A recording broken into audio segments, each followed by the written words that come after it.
remove notification dots on shortcut bar Facebook app, make sure that you have the latest version of your Facebook app available on your device. After that, you have to open up your Facebook here. So on the top left, there is a three bar option. You have to go for that and scroll and go for your setting and privacy here. And again, go for the setting here. So here you have to scroll down and go for the task bar. So the task bar is also known as the shortcut bar.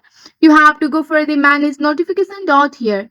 So under the manage notifications dot, you can choose which shortcut will show your notification dot. If you want to show the reel, you have to enable this. If you want to show the menu, you have to enable this. Also, if you want to, so here you want to remove the notification dot on the shortcut bar, you have to disable it. Again, you have to disable it. So with the help of this simple step, you can remove the notification dot on your shortcut bar of your Facebook app. Also, you can customize the shortcut bar here.